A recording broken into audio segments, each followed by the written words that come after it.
The next morning, Elizabeth, still reeling from Darcy's surprise proposal, went for a walk to clear her head. She tried to avoid him, but there he was, approaching her in Lady Catherine's Park.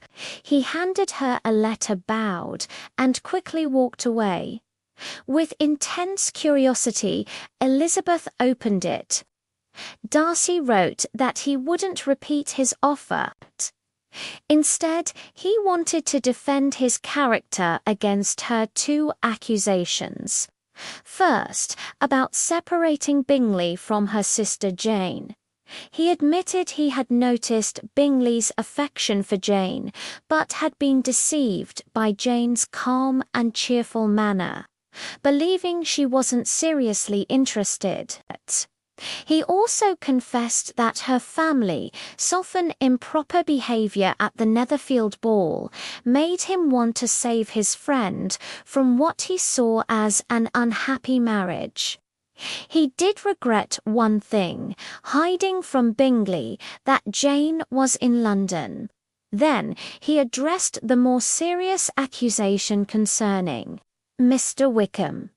He revealed the truth about Wickham's connection to his family. Wickham's father had worked for Darcy's father, who had kindly paid for Wickham's education, hoping he'd join the church. After his father's death, Wickham told Darcy he didn't want to be a clergyman and asked for money instead of the promised church position.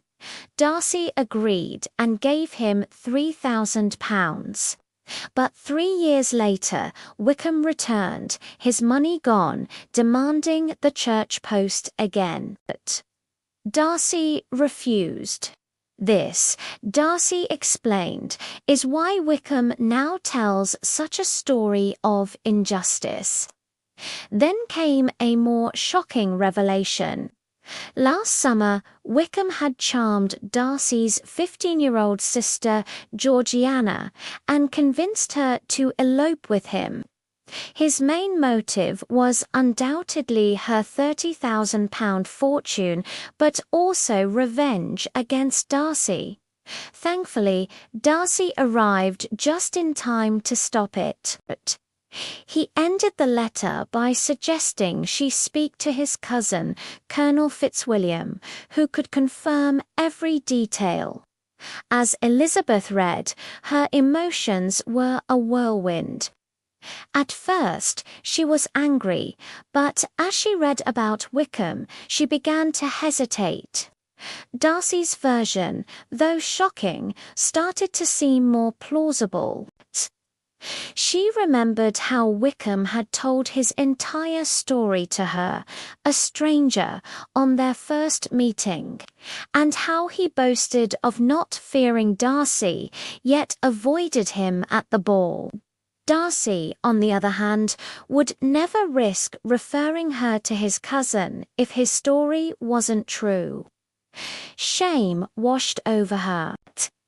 How badly I have behaved, she thought.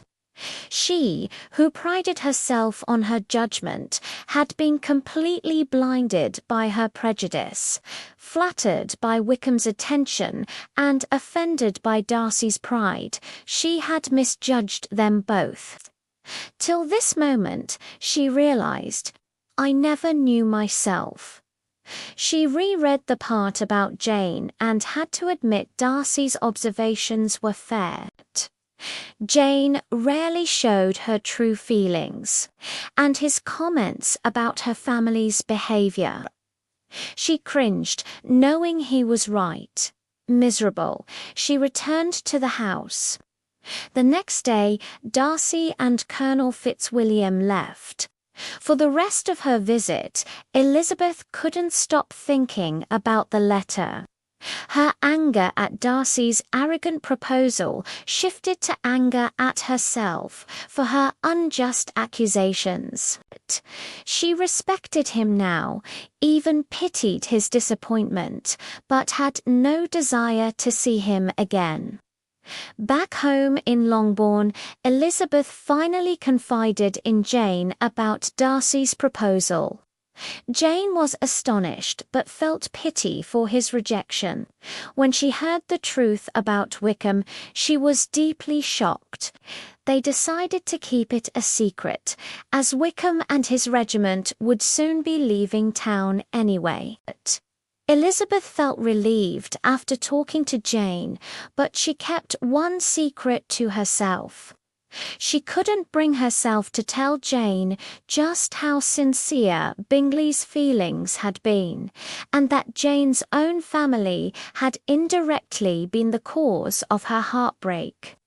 Seeing her sister still quietly suffering, Elizabeth didn't want to deepen her regret for the happiness she had lost.